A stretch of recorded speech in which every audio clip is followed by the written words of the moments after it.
Hi guys, here is a stretching tutorial for working into your full splits.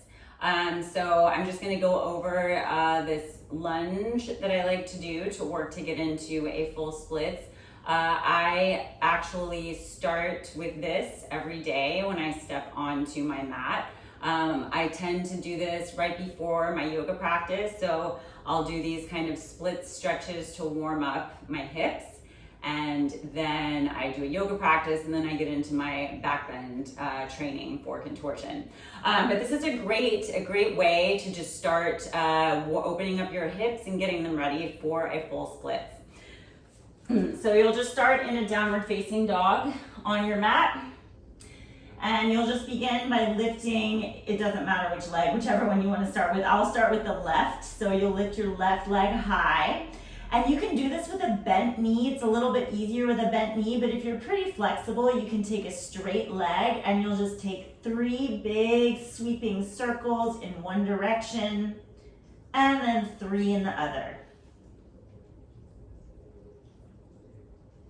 You can bend your knee and open your hip up into a scorpion dog. I like to do that.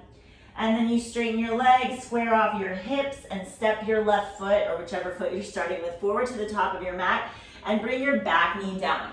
So in this lunge, notice there is, my knee is not right over my ankle.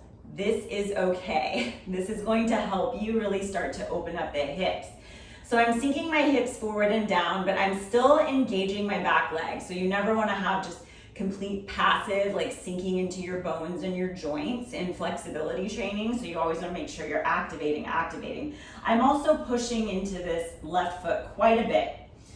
And I just am slowly starting to inch that right foot back a little bit, and you can just stay here. So I have these blocks because if you're not very flexible and you need support, you can take yoga blocks and put your hands on the blocks.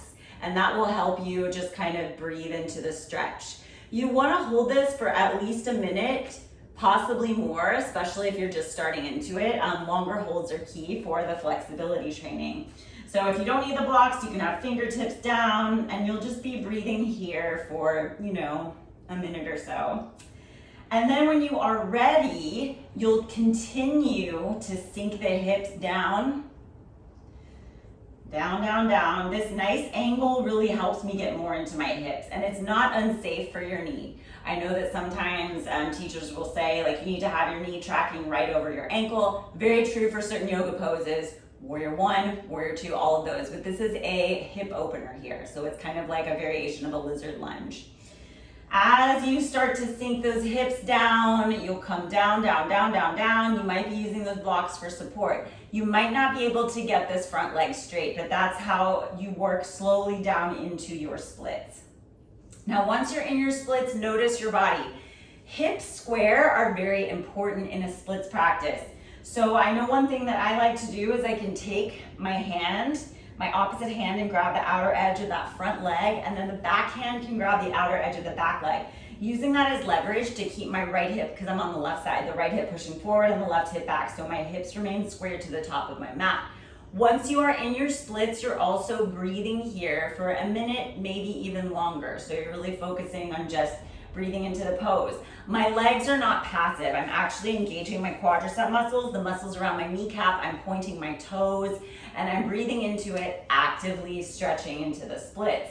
Now for myself, my hips are actually pretty squared. If you're pretty bendy and you want to start working that back bend practice, you can pinch your shoulder blades together and use your hands to push on the edges of the mat and kind of arch into your spine, and you can breathe there. Only if it feels good. You always want to be listening to your body. So when you've had enough of the stretch, if you need to set a timer because you have a hard time doing long holds, just set your phone, set a timer for a minute, maybe 90 seconds. And then when you are finished, you can slowly come out of it. I like to sweep the leg back up and take one more scorpion dog. Maybe put my foot on my head if I'm feeling good and juicy. And then you'll put the foot down, and then you just switch sides.